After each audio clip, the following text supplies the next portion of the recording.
In this ultimate guide, I will show you how to write a Dorian mode song. I'll start by discussing chord progressions, then melodies, and finally riffs. You don't have to write a song in this order, but it provides a logical framework for teaching and is easy to follow. Throughout the video, I will create an entire Dorian mode song. This will allow you to see how the parts of the song work together as a whole. After watching this entire video, you will have everything you need to write a complete Dorian mode song. Let's begin with chord progressions. The Dorian mode has a smooth, mellow sound. Despite its minor nature, it's not as heavy or sad as the Aeolian mode. For this reason, it is used widely in pop and rock to represent emotions that are somewhere between the happy major scale and the sad minor scale. Listen to how it sounds here with the A Dorian scale.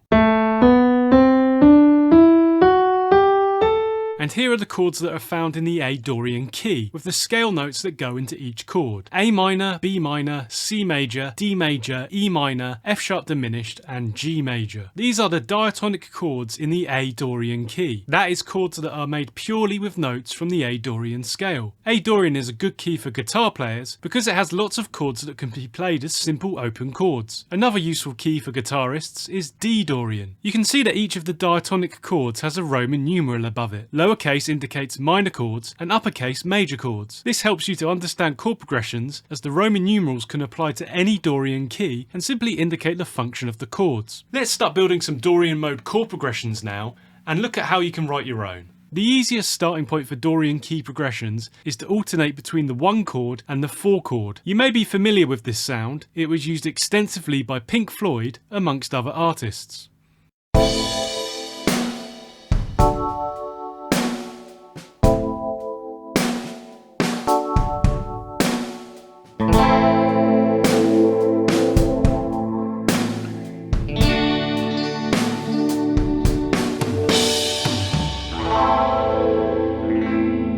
This progression works well because it contrasts minor and major chords. The 1 chord A minor anchors us in the mode with a minor sound from the flat 3rd note, but we could still be in the natural minor key / Aeolian mode. When we move to the major 4 chord D major, it introduces an unexpected brightness. It lifts us up from the expected 4 minor chord to the 4 major chord. The 1 and 4 chords are great scaffolding to build out your Dorian key progressions from. The contrast between the minor tonic chord 1 and the major chords 3, 4 and 7 features heavily in the most popular Dorian chord progressions. In the next example, I'll play these chords in various positions to flesh out our chord progression and give you an idea of how they sound and function.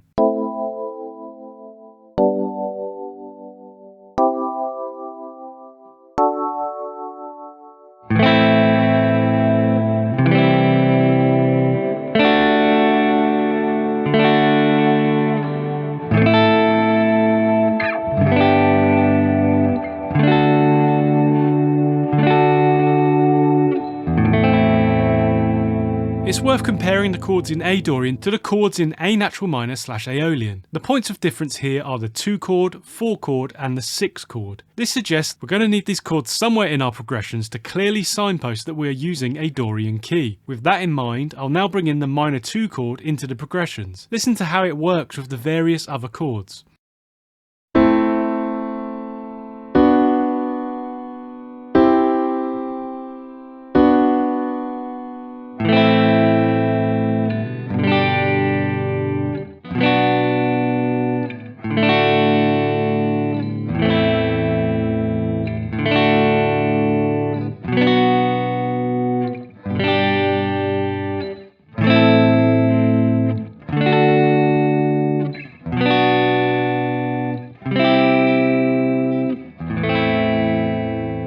You will have heard in the previous progression that when the chords are in Roman numeral order, they create a rising or falling feeling, called an escalator effect. Always be aware of this in your progressions, and utilise it if you want to build up to a section or create movement. The last remaining minor chord is 5. As highlighted earlier, this is the same in minor / Aeolian keys as it is in Dorian, so be mindful of what chords you pair it with if you want to be truly Dorian. Let's look at a few examples now.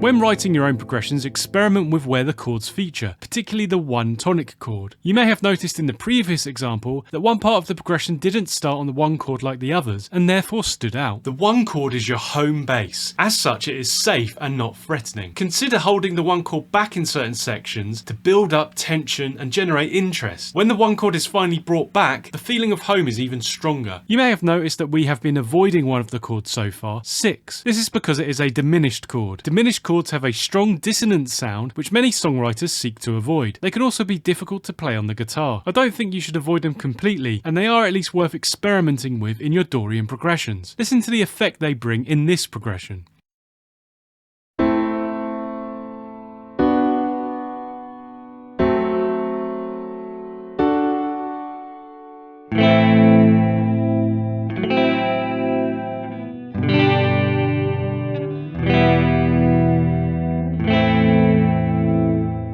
Songwriters will often swap the diminished chord for a major triad and then use that in its place. To do this, you drop the diminished chord's root note by half a step and then build a major triad from this new root. So for example, in A Dorian, we take F sharp diminished, drop its root note to F, and then use that to make an F major triad. We label this chord flat 6. You could also think of this chord as being borrowed from the Aeolian, Locrian, or Phrygian keys. Let's use this in a progression now. Have a listen to how the chord sounds with the other chords around it. The second 4-bar sequence has a rising feeling, and then look out for the use of the diminished 6 chord next to the flat 6 in a descending progression after this.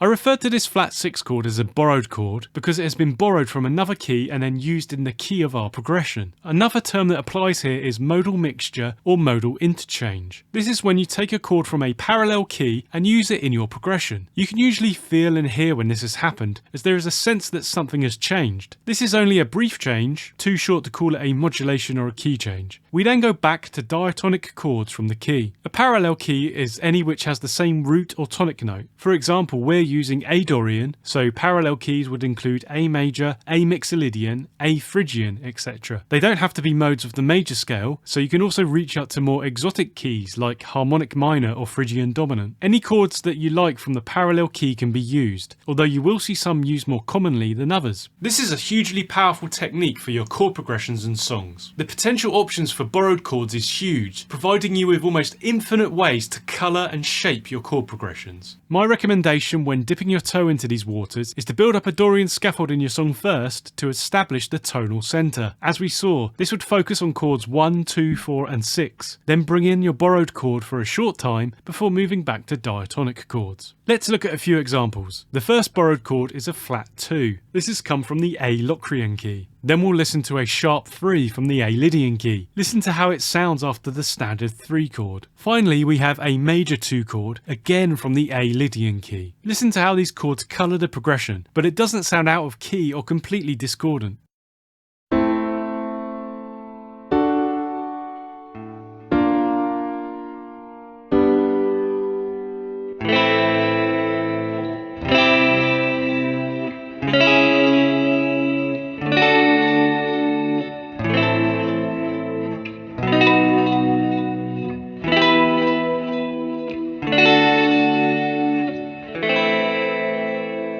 You can see that the creative options you have with this idea are almost limitless. I'll demonstrate a few more here by reaching out to more exotic scales. The first chord is the 3 chord from the A harmonic minor key. You'll see that it has a plus sign next to it. This is an augmented chord which has an uncomfortable tension. They are neither major nor minor and have a strange awkwardness. The Phrygian dominant scale is a mode of the harmonic minor. You may know it as the Andalusian scale, where the well-known Andalusian cadence comes from. This uses another augmented chord, this time as the 6 chord. When we use this in our Dorian key song, it becomes a flat 6 augmented chord, in this case F augmented.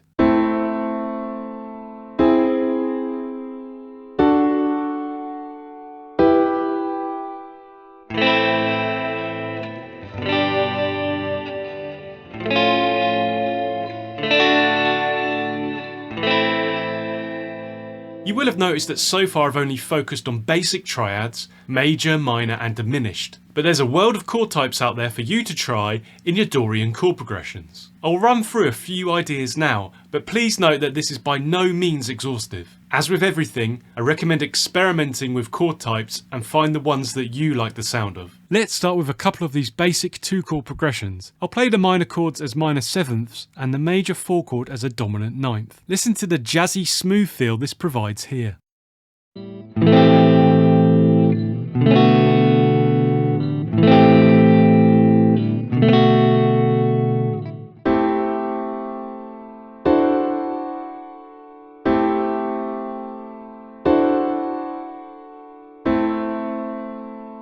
Other chords that can emphasise the Dorian sound are 7 major 7th and 5 minor 9th. You can also utilise add chords to create different sounds with more guitar friendly chords.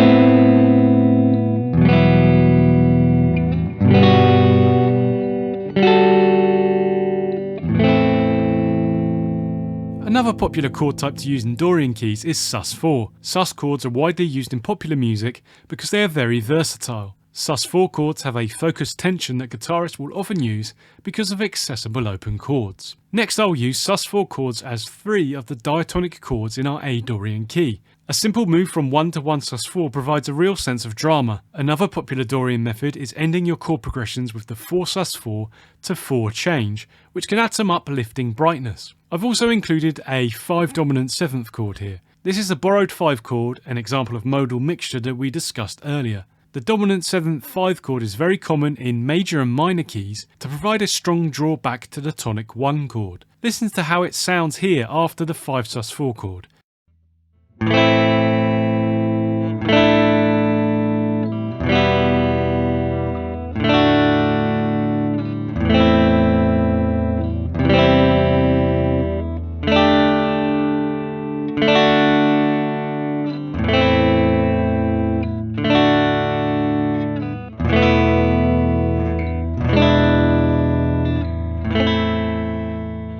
By this stage you should have some ideas of the chords you want to use and maybe even the structure of a chord progression. This is more than enough to create interesting progressions that you can build up into songs. But there is a bit more finessing that we can do. You may have noticed that every progression has so far been using 1 chord per bar. This is not typical for a whole song, as it becomes quite predictable. Chords can be played for as long or as short as you like. You can mix them up to create rhythmic riff-like sequences. In a band setting, you might also have to consider what other instruments are playing and how your chord progression will complement them. Maybe there's a rhythm that runs through your song and your chord progressions match this. I know I sound like a broken record at this stage, but experiment with chord durations in your own progressions and see how it can shape the sound of your songs. Another thing to consider is chord voicings. You may have never considered this before, but it can have a big impact on your chord progressions. This is often true of guitar players who will learn a chord in one position and then always revert back to this when required. This comes down to how the notes in chords move from one chord to the next. This is also known as voice leading. Although technically the same notes are being heard, the arrangement of them impacts upon the sound of the progression. The best way I can demonstrate this is with an example. Take this progression I played earlier. Here it is with the most common open chords on guitar.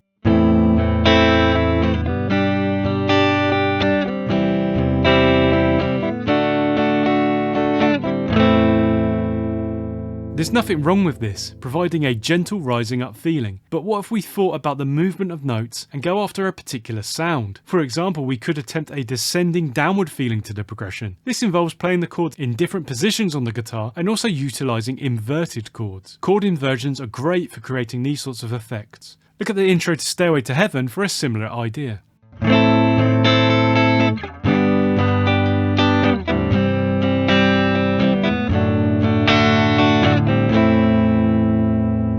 I'll now put some of what we've discussed into a full song example. There are a few things to note before we begin. The verse is played partly as arpeggios. That is chords where the notes are played individually. This is a really common thing to do on guitar. I play the 6th chord as a minor 7th flat 5. This can make the chord a bit easier to play on guitar. It's also known as a half diminished chord. In the chorus, an interesting chord is played after the E minor 7. It is a G add 9 with an E bass. This can be written as a slash chord like this, G add 9/E. In the bridge I use all 5th or power chords. Again, you'll be familiar with this if you play the guitar and like distortion. Look at how my choice of chords, voicings, durations and effects all play a part in shaping the sound of the song. Listen along, see if you can spot things we've discussed, and try and write your own Dorian chord progressions.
Now I'll show you how to write a melody for your song. When writing Dorian mode melodies, you want to try and highlight the notes that create a uniquely Dorian sound. These will be the notes that differ to other modes and scales. The points of difference from major are the flat 3 and flat 7 notes. The third note of a scale is important as it will reveal the quality of the scale. Third will have a major sound and flat third will have a minor sound. It's also worth comparing Dorian with the natural minor scale / Aeolian mode. In relation to the major scale, that has the notes 1, 2, flat 3, 4, 5, flat 6 and flat 7. The point of difference here is the natural 6th note. This also separates Dorian from other minor scales. So two notes we really want to focus on are the flat 3 and the 6. Let's look at an example now to explore the mode further. A Dorian has the notes A, B, C, D, E, F sharp and G. Here's a very simple melody that highlights the flat third and 6th notes C and F sharp.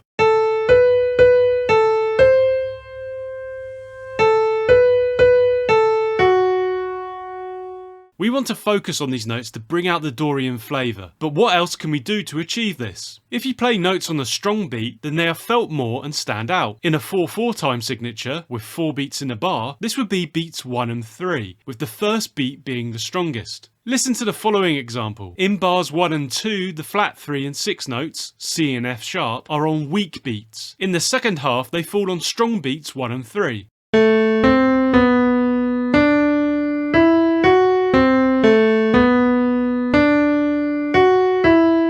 I want to give you a few melody tips now. These aren't exclusive to the Dorian mode, but can help you think about melodies more generally. The main tip would be to keep it simple. In most styles of music, vocal melodies are repetitive, simple, and cover a limited range. Don't overcomplicate your melodies, and you won't go far wrong. For example, look at this basic melody in A Dorian.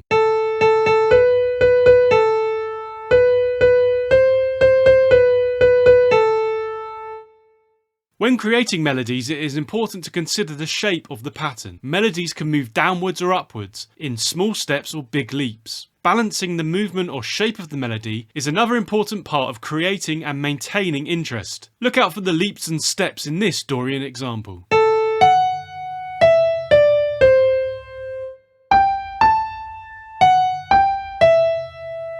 Another thing to think about in your melodies is breaks. Breaks allow a melody to breathe and break up your phrases. They can also allow you to create question and answer or call and response sections. Here's a Dorian example of this. Listen to how the separation of the phrases allows them to sound like they respond to one another.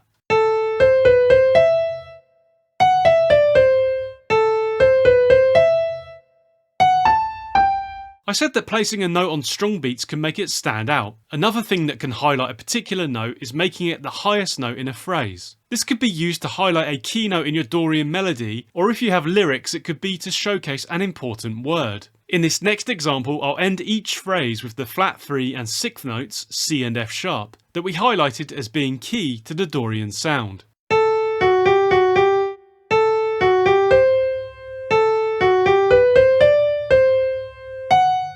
Melodies don't live in isolation. They have a strong relationship with harmony, that is, with chord progressions. Let's look at how this relationship works now. A melody can be written from two broad approaches. You can write the melody first and then fit chords to the melody, or you can write the chords first and then the melody. The second approach is the most common, probably because it is easy to strum chords on a guitar or play them on a piano and then sing along. If you have an existing Dorian key chord progression, you can start with this and then create a melody for it. We can of course use the ideas and techniques that we've already discussed, but now we have some more things to consider. The easiest way to build a melody from chords is just to use chord notes. Each chord will be constructed with several notes, and whilst that chord is playing, we can use these notes to create a melody. For example, a basic Dorian chord progression alternates from 1 to 4. In the key of A Dorian, these chords would be A minor and D major. A minor has the notes A, C and E, whilst D major has the notes D, F sharp and A. In the next example, I'll construct a melody using only these chord tones. These chords share the A note, so also listen out for how this sounds when it's held over the chord change.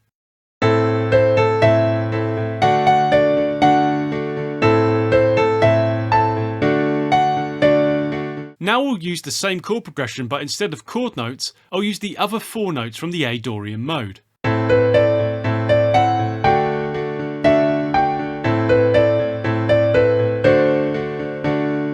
The chord note melody feels really safe, and if you place these notes on the strong beats in the bar, it feels even safer. Notes from outside of the chord sound tenser and unsettled. The level of tension depends on several factors. If it's in the scale of the key, then it will have some tension, and then if you want greater tension, you can reach out for chromatic or Aeolian notes. Writing a melody is a balancing act, building up tension and then using these other notes to resolve it. Something you may have seen in songs is the use of borrowed chords.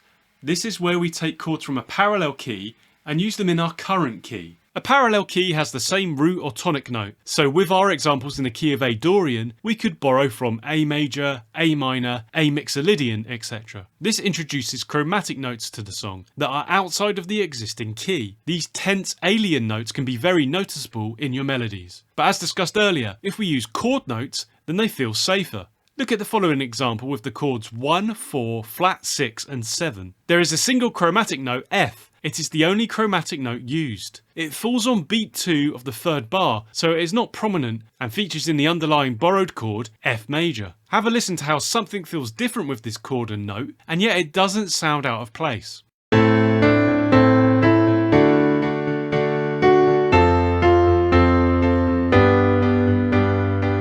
This flat 6 borrowed chord can come from the parallel natural minor / Aeolian, Phrygian and Locrian modes. Here's the A Aeolian mode note in comparison to the A Dorian mode. As highlighted earlier, the only difference is the natural 6th note. Here that is the F note. We already saw that this can be played over the F chord. An interesting way you can play with and highlight these chromatic notes is to repeat a phrase from earlier in the melody where the only thing that changes is this note. The closer the original note is to the changed chromatic note, the subtler the effect. Look at the phrase in bar 2 of this next example. It is repeated 3 times, but note the subtle change from F sharp to F over the borrowed chord F major.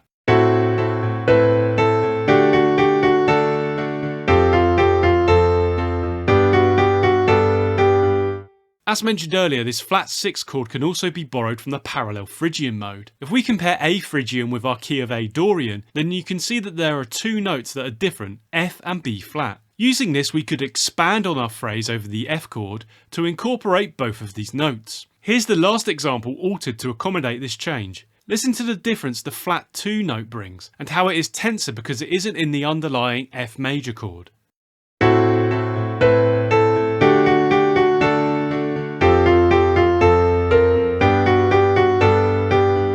These have been examples of modal mixture or modal interchange. These are just other terms for describing what we have done, mixing chords and notes from the parallel modes or scales. Of course, you don't have to use the chromatic notes over the borrowed chord if you don't want to, but be mindful that you may create tension. For example, playing the F sharp note whilst F is in the underlying chord will stand out. Use your chord tones to create safety and see how it sounds. For example, in the next melody, I shift up the whole phrase to accommodate chord tones without using chromatic notes.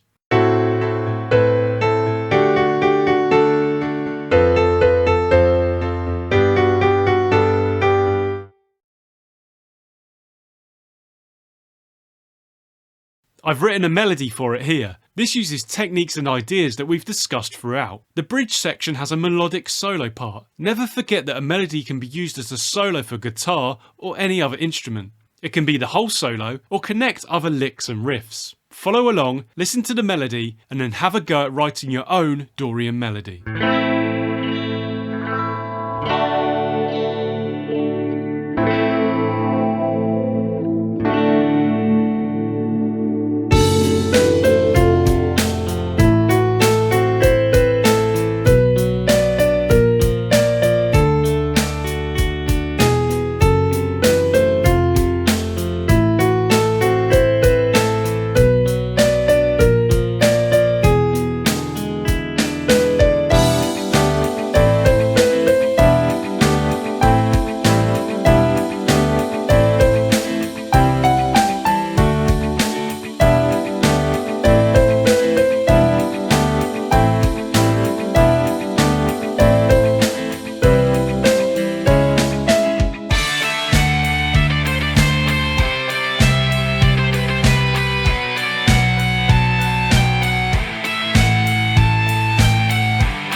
Now it's time to talk about riffs. A riff is a short, repeated, memorable musical phrase. Although strongly associated with rock music and the guitar, a riff can be played in any genre and on any instrument. The majority of riffs are between 1 and 4 bars in length. Any longer can sound like a melody or solo. All riffs are repeated. This is an essential part of the riff and how they hook themselves into the listener's mind. You could also call them a motif, that is, a musical idea that repeats. A riff can define a song. The first thing you hear in many songs is a riff, and they are the core part of many massive hits. Riffs are like a whole song, bundled up into a short, repeatable package. As such, they are comprised of 3 main parts: rhythm, harmony, and melody. This video is about Dorian riffs, so let's now turn our attention to the Dorian mode. The Dorian mode has a smooth, mellow sound. Despite its minor nature, it's not as heavy or sad as the Aeolian mode. For this reason, it is used widely in pop and rock to represent emotions that are somewhere between the happy major scale and the sad minor scale. Listen to how it sounds here with the A Dorian scale.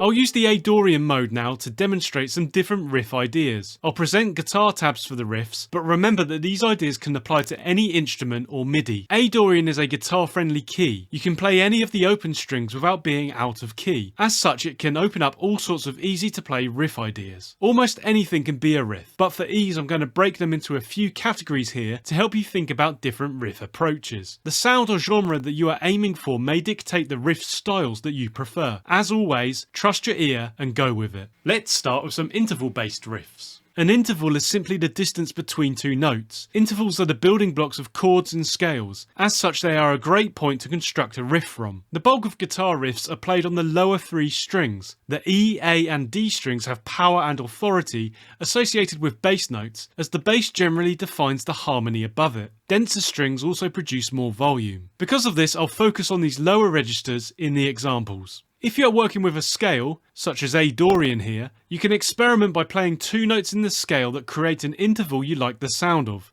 Once you find the interval you like, then you can work on the rhythmic idea for your riff. For example, here is a simple riff using the first two notes in the A Dorian scale, A and B. This interval is the distance of a tone or whole step. This is known as a major second interval. I'll play the interval and then develop the rhythm of the riff. So much of the riff writing process is experimentation. Grab your instrument and have fun with it.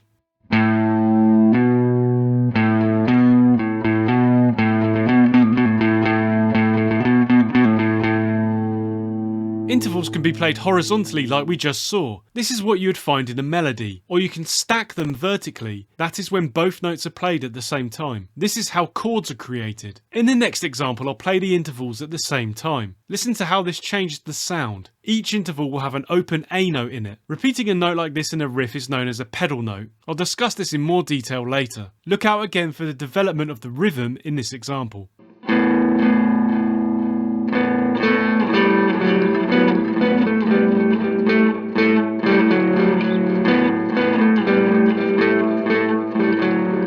Have heard in the last example how important the rhythmic element was. The rhythm of a riff is what really makes it unique. A lot of riffs utilise syncopation to generate this rhythmic interest. This is where the weak beats in the bar are accented rather than the usual strong beats. For example, in a 4/4 time signature, there are 4 beats in a bar. Usually the strong beats are 1 and 3, and the weak beats 2 and 4. But if we turn this on its head, then you create a syncopated rhythm. And if you utilise notes that don't fall on any of the beats, then it will feel even more syncopated. You can put a rest and avoid notes where the strong beats fall to further create a syncopated feel. We've looked at some of the notes in the A Dorian scale, but what creates the Dorian sound? When writing Dorian mode riffs, you want to try and highlight the notes that create a uniquely Dorian sound. These will be the notes that differ to other modes and scales. The points of difference between Dorian and major are the flat 3 and flat 7 notes. Here that is C and G. The third note of a scale is important as it will reveal the quality of the scale. A third will have a major sound and a flat third will have a minor sound. It's also worth comparing Dorian with the natural minor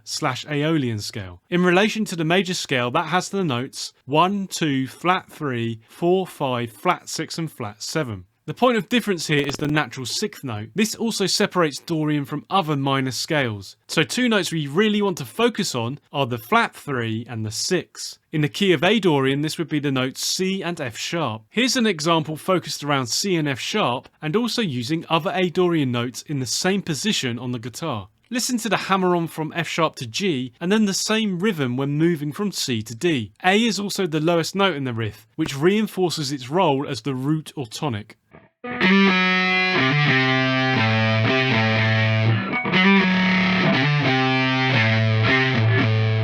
Let's talk now about pedal note riffs. A pedal note is one that remains the same, usually low down in the arrangement, whilst other notes or chords change above it. This will usually use open E, A and D strings on the guitar. If the note doesn't sustain throughout the riff, it may also be referred to as a pedal point. It will often be the root note of the relevant scale that is repeated to really anchor the listener in the key of the song, but it doesn't have to be, so feel free to experiment. If you've heard metal riffs with palm muted E strings throughout, they are an example of this. This might be one reason to try a drop tuning, like drop D, to get a suitable open note to pedal throughout your riff. You saw an example earlier that had a pedal note. Here's one in A Dorian that again uses the A open string, but also the C and F sharp notes we want to target.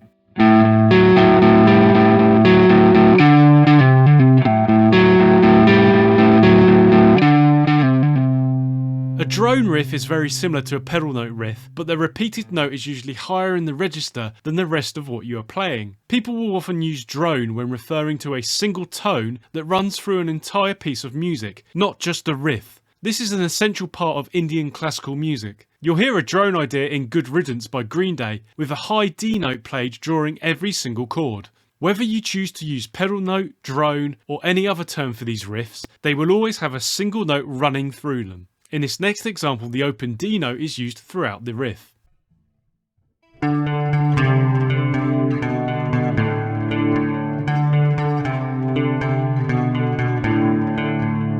Now it's time for a classic riff component, the power chord. A favourite of rock and metal, the power chord is a simple, powerful element in many iconic riffs. A power chord is actually just a perfect fifth interval, so it relates back to the first two examples in this video. Power chords are often used with pedal notes that we discussed previously. On guitar they are usually played as 2-note chords, with the first and fifth, or as 3-note chords, with the octave added above the fifth. If using a distorted guitar sound, you might also find other techniques used with power chords, such as palm muting and slides. A simple starting point for generating power chord riffs is to use each note in the relevant scale of your song as the root note for a power chord. As with other riffs, the rhythmic element is almost more important than the actual notes being played. Here's an example in A Dorian using 4 different power chords.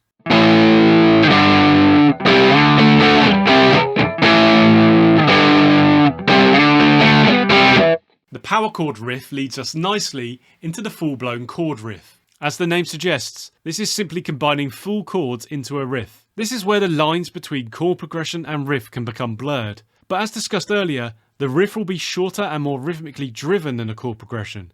Chord-based riffs are easy to have a go at. Just pick one or more chords from a key and start experimenting with the rhythm. For example, here are the diatonic chords in the key of A Dorian. A simple and popular chord progression uses the 1-chord A minor and the 4-chord D major. Let's take these chords as the basis of our riff. You can use simple chords like this, but you are not limited. Different chord types can open up interesting sounds, and on the guitar they can be the simple addition or taking away of a finger. This can add rhythmic elements that help elevate us beyond the chord progression. In the next example, I explore this idea by using sus4 versions of A and D. The rhythmic variations are short enough to feel like a riff and not a chord progression.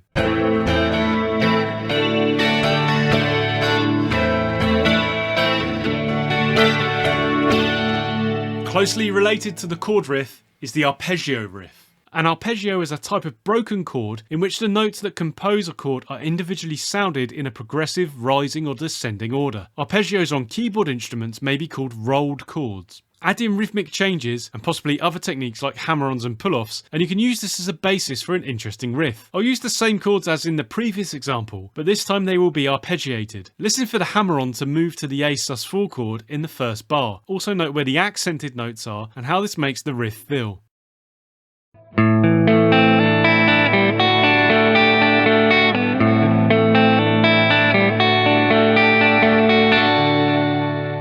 So far we've only been using notes that are in the Dorian mode, but you don't have to box yourself in like this when creating riffs. You can reach for any notes that you like the sound of. This introduces the idea of modal mixture or modal interchange. This is where you use notes from parallel scales within your riffs. Parallel scales have the same root note as the scale you are using. For example, we are using A Dorian here, so parallel scales would include A major, A mixolydian, and A harmonic minor, amongst others. A lot of riffs aren't considered in this level of detail and created more spontaneously. I'd recommend going for this approach to begin with and just reach for notes and sounds that you like. The short nature of a riff won't usually undermine the tonal centre of your song, but you can also be more deliberate and target certain chromatic notes. I'll attempt this in the next example. It is very similar to an earlier riff that targets the key A Dorian notes, C and F sharp. This time I'll also utilise the chromatic F note to allow us to reach from G to E in the descending half-step nature.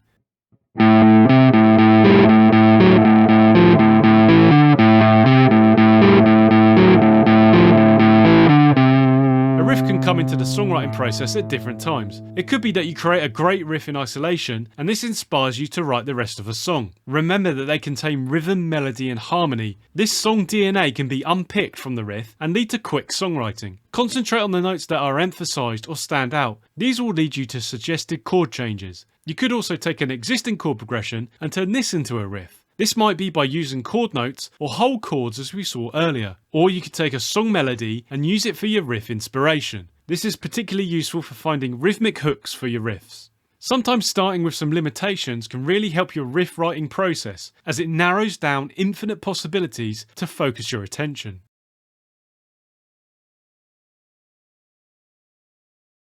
It currently has a simple intro that alternates from A minor to D major. This is in order to establish the tonal centre of the song. I want a nice simple riff here to introduce the song and lead to the verse. It will use notes from the chords A minor and D major in order to do this. It ends on an F sharp note in an arpeggiated manner. This is because F sharp is in the D major chord, and also this is the root note of the first chord in the verse. Have a listen to how the riff sounds, as well as the rest of the song. I hope this will inspire you to have a go at writing your own Dorian riffs.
You've learned how to write a Dorian mode song, but there's a world of songwriting out there. Watch the playlist on screen now to continue your songwriting journey.